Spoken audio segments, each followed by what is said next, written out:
Everything's coming up roses. Like the lights. How does it go? The lights, everything to the heights. Starting here, starting there. Yeah, starting everything's. Oh, sorry. Are we on? Coming up roses for me and for you. Yeah. Thank you. We'll call you. Thank you, Jake. We'll call you. Okay. Next. That wasn't my best performance. But can I just say that I am actually performing, as I said last time, on Sunday at the Tap, a new bar in Gerrards Cross. So, guys, please try and come at 2:00 in the afternoon. It's all very exciting. Thank you. Thank you. So, who have we got today, Natalie, coming in?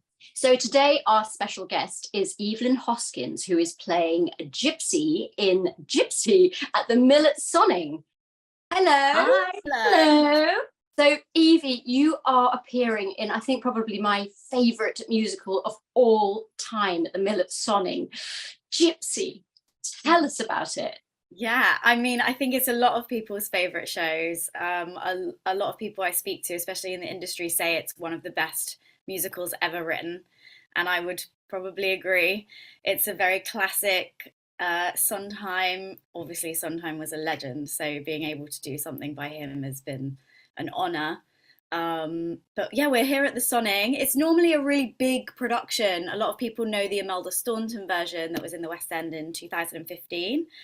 And often Gypsy's produced in quite a big way, but obviously for anyone who's been to the Mill at Sonning, it's a really small, intimate space. It's 200 seats. So this production is very intimate, and yeah, you feel like you're part of the action, and at points you are. And yeah, it's a beautiful show. I'm very excited to be part of it. You play Louise, the sister? I play Louise, who eventually becomes Gypsy Rose Lee. So it's based on the true story of Gypsy Rose Lee, who was an extremely famous, successful burlesque star in the 20s and 30s. Oh, because I've yet to see the musical, so I'm just fascinated. What? I know, it's incredibly famous, but I have not seen it. Yeah, It's such an amazing story, and the real story is such an amazing story as well. I've got downstairs on my bookshelf a record, and on the back of it, it's signed by Natalie Wood, Carl Malden, and Rosalind Russell. And it's mine. Oh, I just love it. It's the most wonderful, wonderful piece. And she was a real woman who changed so much, didn't she? Mm-hmm. The way that, well, strip tease, she put the tease into strip tease, didn't she? And she became a massive worldwide star. Mm-hmm. Yeah, and that's only really like a fraction of the musical. So I'm really lucky because I get to go on such a journey each night. I start off as this really young sort of tomboy. She gets thrown in with the boys, and she's this sort of very shy, timid, sort of second to her famous sister, June Havoc, who was also an incredible, ended up being a Broadway actress. And then towards the end of the show, yeah, she gets thrown on to strip as this sort of very young, timid girl. And then there's an amazing sequence in the show, it's about 5 minutes long, where I have 4 very, very quick changes, and you slowly sort of see her become this star, which is amazing to get to play every night. But yeah, she was an incredible woman, and it only scratches the surface. There's a book, she wrote an autobiography, Gypsy, a memoir, and it's fascinating. I fully recommend it. I'm going to read that. Do you get to strip on stage then? Yeah, I do. That's fantastic. I do, yeah. It's so fun. It's very, very fun. And there's sort of direct address to the audience. So there's about 3 or 4 poor men each evening that get me picking on them. Oh God, I remember doing that at the Bush Theatre, actually, taking my clothes off for a play.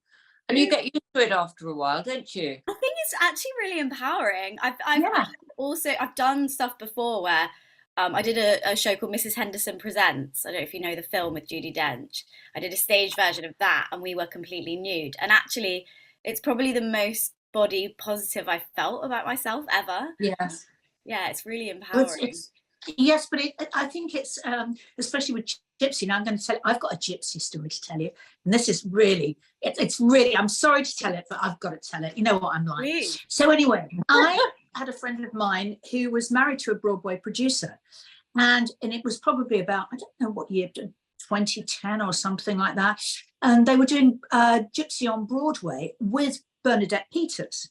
And I was invited to the opening night. So I'd never been to an opening night on Broadway. And I thought, gosh, this is going to be amazing, absolutely amazing. So my friend couldn't come in with me because she was looking after all the people that were coming in, all the big stars and stuff. And she said, I've got a friend of mine who's next here in the row. He's looking after you. So he'll look after you. So you've got a seat. It was him and his wife and then you. So I went down to sort of like row E or something by myself. So I was the third seat in. And then in front of me was Sigourney Weaver, all of these people. Anyway, these two people sat on the seat. And then I looked over to see that the guy looked over at me and he went, Debbie. And I said, yes. He said, hi, I'm looking after you. And it was Tom Hanks. And then he looked after me. And all night, would you like an ice cream? Yes, please. You know, it was absolutely bizarre. But then I managed to watch the show. But Bernadette Peters, I did not rate as you know, as playing the part as Rose, because her voice wasn't strong enough. She hadn't been very well. I think she was off quite a lot. Because Rose is such an incredible part. Dynamic. Yeah. We actually did have our understudy on for the first time yesterday for Rose. It is just one of those roles that it's so demanding. And obviously it's written for an older woman and your voice changes so much. And like, I think I would struggle to play that, to sing that role now, let alone in. Yeah, I mean, I saw Imelda play it and I was knocked out with her. Yeah. I was absolutely knocked out. She famously didn't go off. No, absolutely. Actually, And I she thought worked Gypsy- so hard, didn't she? I think she worked for months before, and she just dedicates herself so much to her roles, doesn't she? Yeah, she was fantastic. And I how thought long are you on for historic. now, Louise? So we have 3 weeks left. I called you Louise. I Hey, mean, Evie. I'll answer to it. Authentic. Gypsy, Evie, Louise, whatever. We play until the 15th of July, so we've just got 3 weeks left now. I actually went to see the one with Imelda, and I saw about 5 minutes, and I suddenly started feeling sick, so I had to leave. So I never saw it. Oh, That's my story. So, we have like to come to- Paddy, I've we have never to come to seen it. something. So that wasn't a very good competitive. So I thing. think we're going to try and get down this week, aren't we, Natalie? Well, I've actually booked, Great. You without Can we? me. but no. You were going to get onto it, so hopefully Wednesday. Amazing. Wonderful. We'll come I'd and have see to you. tell you, And I can't Funny. wait to see you. I can't wait to see it. I mean, it's going to be very interesting. I mean, because we are friends of the mill, as you know, and we've all been there. And we might be doing something else there next year. And not dissimilar, we might be taking our clothes off, mightn't we, Natalie? I'm definitely taking my clothes off. I think I know what you're talking about. Yeah. So I've never taken my clothes off on stage. I mean, I've done all fasters and stuff, you know, run around with the bra and knickers. That's one thing, but I've never actually taken them off. And this time I might have to. So, Oh, you'll have the I'll get some. Yeah. Yeah. It's all right when you're your age. I mean, for goodness sake, you know, I'll have to go up with, you know, invisible bandages and things just to pull everything up. It's a very small space, so It is. What are you doing after? What are you doing after this? Currently I have next year, it's not been announced yet, but I'm doing a new musical next year, so just looking forward to that at the moment. Something very different. Brilliant. You did the music Brilliant. with Harry, At didn't you? Yes. at Sonny. Yeah. Fabulous. So I love Sonny. I just love it. And I just adore the whole thing about it. It feels like a sort of family, doesn't it? When you're there. And it's Just so, even being in the audience. yeah. And Sorry, now, what are you saying? Oh no, I was saying that Evie did the musical of Carrie, which was a famous flop in the 70s at the RSC, wasn't it? And then you redid it, and it was really fabulous. I wish I'd seen it. I didn't see it. I've seen clips of it. Yeah, that was amazing. Again, in quite a small space, but really, yeah, really fun. Not too just like Louise and Carrie at the start are actually quite similar. Oh, I wish I'd seen it. You can see clips on YouTube of it. It's It's really funny, I think, because I'm the only non-actor on screen at the moment. I'm still stuck on the idea of taking off my clothes in a small, large space on stage, and you saying it's actually a very positive experience. I can't imagine anything Well, Caddy, you thought that this was just about being on Wonderbirds. Well, tonight, Caddy, this is your life, and we are going to get you to take your clothes off. Never. Definitely. I admire it so much. I think that's just amazing, because I can imagine why it would be positive. Mhm. But it must take courage. Yeah. I mean, also you're playing a character. It's not me taking my clothes off. I'm not to get all actory, but yeah, it's you get into that headspace and you go on that journey each night. So and it's imperative to the story. So that's why I think, if it's just getting naked for the sake of getting naked, that's one thing. But when it's part of the story and it's, I think that's very different. I know the the thing is that Dee always wants to get naked. Dee is always wanting to get naked. In fact, she's got a little dress on at the moment. She might just take the top off any second. So, I mean, just Actually, beware. To be honest, I have been naked on this show. We've got one. I've been to so many different shows at Sonning, and they've recreated an entirely different stage set. It's quite amazing what you've done. You've created a thrust area and you've moved seats but kept the same number of seats. Yeah. It looks wonderful. I can't wait. Yeah, our Oh, director. and has George been? No, apparently he's away at the moment. But I really wanted him to come because, when people say on like first day of rehearsals, like, tell us a fun fact, I wanted to be able to say I've stripped for George Clooney. But Well, he might. Nothing likely. He might. Well, he didn't come and see us either in Paris, so I don't know what's going on. We'll have to go, and perhaps we could just all go down round to his front door and do the show. Do the show in his In garden. the garden. Yeah. Great. Good idea. Anyway, thank you so much, Evie, for coming on. We will all see you soon. We're going to be down to see the show. All of our love, and give our love to the cast. I will. Thank you for coming. so much. Thanks for having me. Lovely to meet you. Pleasure, darling. Bye. Bye. Wasn't she lovely? I can't wait to see her. Now we have something that we did earlier. It sounds like Blue Peter. We were all sort of thinking, what colours should we wear?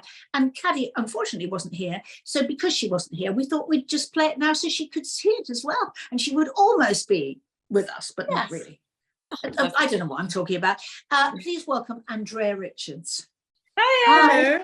So Andrea, tell me, what is colour analysis? I mean, tell us all about it. Briefly, it's a technique that is used to identify the colours that most, enhance your natural colouring. So in other words, it's a combination of your skin tone and your eye and hair colour. And it's all about looking at clues and putting together the colours that work best for you in terms of style and personality and image. And when I say your skin tone, what we do is we examine your skin undertone, which is completely different to or not to be confused with your skin tone, because your undertone is what presents itself onto your skin tone. It's the subtle colouring under your skin. So you can present as a warm toned person or a cool toned person or a neutral toned person. So once we've established that, we've got a direction of colour that we can go in. And I work in the seasonal theory of colour analysis. So it's winter, summer, autumn, and spring. So we just look for clues by looking at your eye colour, your hair colour, your skin colour, and then take it from there. I always wear black or white. Yes. And I don't wear patterns because I don't like them at all. Right. And rarely wear colours, but if I do, they'll be very bright ones. But it's not a thing that I feel comfortable in. However, when I'm working, right, on stage or I can wear anything. Yeah. I can feel fine. But Yes. Debbie in real life is very, very neutral. Very bland. Thanks, darling. Well, that's Sorry about really that. interesting. That's really interesting because you can also use color in your business life and in your personal life. But the joy of discovering the colors that suit you best makes a massive difference. So once you know your colors, you might be more excited to explore and step out of, your go-to colors or what you are most comfortable in, and just, put different things together. It's not really about the color itself, it's about the hue of the color. So, for example, if I can just show you quickly, these are all navy blues, but they're all completely different. So there are two cool ones here and there are two warm ones. So the warm one, which is spring, is quite bright and light.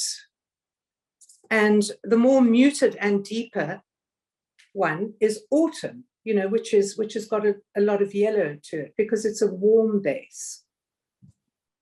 This one, which is summer, is very muted, but it's cooler because it's got a blue base. And the winter one, as you can see, is very dark and deep and bright. But they all navy blue. So it depends very much on your undertone, which is not to be confused with the outer tone of your skin, as to which one suits you best. So that's why it's vitally important to identify whether you're a cool, a neutral, or a warm-based person. Everyone tells me that black suits me, and yet sometimes I wear black and I don't feel good in black. So it depends, and I think it's how you feel, isn't it? How it makes you feel. Is that right? Absolutely. It does as well. I can give you the knowledge of what suits you best in your seasonal color palette. But I also say to people that if there's a color that's not in your palette, and it makes you happy, then wear it. Break that rule. If you feel good in it, you're going to project that anyway. But if you are in a color, like you just mentioned, that sometimes you don't feel very good in black, and chances are that black is not in your season. So instinctively, you're feeling slightly off about it, and that's what color can do. It can make you feel amazing, and you can look amazing, or it can make, if you're wearing the wrong color for you, it can make you look a little bit washed out or a little bit ill or a little bit under par. And then that's what you present, and that's how you feel, because that's how you're feeling. I've had a couple of clients who have come to me, and the minute they've walked in, I've seen, their shoulders are a bit hunched and they're feeling clearly, possibly they have an issue with their body image, or they're going through something that that is difficult or challenging. And once I've done their colors, they generally leave a completely different person. Their shoulders are back and they're smiling and they're happier and they're lighter and they're brighter and excited about the possibility of experimenting with more color and adding more color and getting possibly, disregarding the ones that they've always been wearing and that aren't doing them much good at all. Would you have a different color palette for the same person, but when they're brown and when they're not brown, in the winter, in the summer? Yes. Now, I'm glad you asked that question, because that's very interesting. Your skin undertone never changes, but your outer tone does change. As you get older, your outer tone definitely changes. You lose some pigmentation, and I'm a winter, so black is in my palette. And I've been thinking lately, I'm feeling maybe I should move a little bit more into navies and the burgundy in my color palette, because it's just a little bit softer and brighter than black. When did it all become relevant? I mean, was it sort of, because I've been hearing a lot about colours, maybe for the last 10, 15, even 20 years. Is it sort of something that suddenly was discovered, or do you think it's always been there's actually a 300-year-old lineage of colour. So it's been used by artists through the centuries of how colours are combined, whether they're warm and cool, and how they're used in paintings, etc. And and psychologically too. But in the 1980s, there was a lady called Carol Jackson, who's a psychologist, who wrote a book called Color Me Beautiful. And it just completely exploded, and her book became a complete hit. So everybody, or mainly women, I suppose, were, examining their hair and eye color and skin color and the colors that were in their wardrobe. So it became a bit of a craze, and then it sort of died down a little bit, and then it toddled along. I mean, it was always in the background. Color analysis has always been around, but just recently, there's been a resurgence. I love colours. Yeah. And I buy things and I put them in the wardrobe, and there are certain things I get them out and I think, oh God, you look awful, you can't wear that. So it goes back in and it sits there for 5 years and then you give it away. Yeah. But I love things like sort of mustardy yellow and all, but absolute disaster. It looks awful.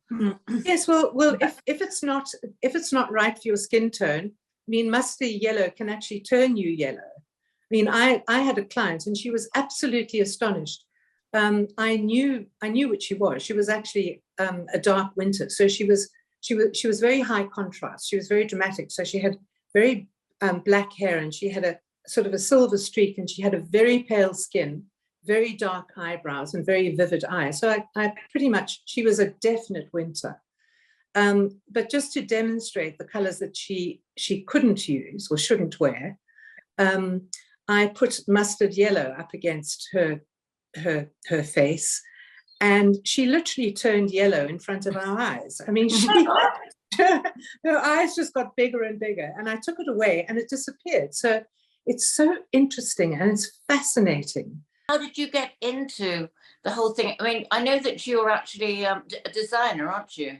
Yes. I have a background in interiors, and in South Africa, I had a clothes store, a boutique, from which I manufactured and designed a range of clothing. And I noticed that women who came into my shop were quite often very uncertain about the colors that suited them. And the minute that I put them in the colors that did, I mean, their eyes lit up, and they just, they were just absolutely amazed at the difference that it could make to them. So I started looking into it a little bit more, and then relocated. Well, when I relocated to England, that's what my plan was. But I literally arrived before lockdown, a couple of months, and so I delayed it until I could do some training in it, which is what I did. And I absolutely love it. I mean, I just get such joy out of making women feel the best that they can feel. So looking at the four of us here, yes. What would you call us, winter or summer or? I knew somebody was going to ask me that question. And my answer to you is, I might have a pretty good idea, but I would never give an answer without really examining you closely, without makeup and with your hair. Yeah, that's never going to happen. Never going to happen. Yeah, with your hair covered, if you do color your hair, because your hair color can also make, quite a difference to it does make a difference to your overall appearance. So, for example, if you color your hair with warm tones and you're a cool toned person, it's not giving you the best benefit that it can. I think it changes from different countries, because you say you come from South Africa, and yes. I once went on this incredible trip to Yes. Goa, and when I was there, there was a shop called The Colours of India, and it was full of linens. It was the most beautiful shop I've ever been into in my life. Yeah. And we were buying all these different colours, and they looked wonderful out there in that light. And when we came home, it just didn't work because it was England, and the light is very, very different. It's very different. It's very grey in England, and it's very bright and yellow out in South Africa. Where do we find you? Where do our lovely viewers find you? Well, they can find me on my website, which is fundicolors.co.uk. Sorry, I keep on saying ZA because that's or I can be emailed at andrea@fundicolors.co.uk. And I have a special offer for anyone who has appeared on the Wonderbirds and who loves the Wonderbirds. And I'm very happy to gift you or anyone else a 10% discount on my consultancy fee. And also I'll include a lovely little color swatch in your seasons that you can pop into your handbag when you go shopping to remind you not to go for the colors that don't suit you. And that's what's so brilliant when you do go shopping, if you know your colors, because you can do an eye scan and you can completely disregard the colors that don't suit you. So it becomes a lot less stressful and a lot easier and a lot simpler. Brilliant. Well, thank you so much for joining us. Thank you. I've loved it. I really have. Oh, good. But thanks for having me. Okay. Go off now and try and think about our colours. Okay. We will. All right. Thanks so much. Thank you. Okay. Lovely to meet you. Bye. Bye. So with my hat, you see, there are different colours. So it's interesting because I feel good in all these colours. So maybe these are my colours, you see. And Nat and Caddy, and you like white, don't you? I'm in white, of course. Yes. Actually, it's white cotton feels very good when it's very hot. Yes, Just makes your skin feel really nice, as opposed to not having anything on at all. Anyway, girls, that's it really. Thank you always for your fantastic contribution to our wonderful show. I love you so much. And hopefully see you in Sign. Yes? And please, can I just say, my gig on Sunday is at the Tap in Gerrards Cross at 2:00 in the afternoon. So see you there. We'll all be tapping. We'll be tapping. Tapping. Bye. Bye.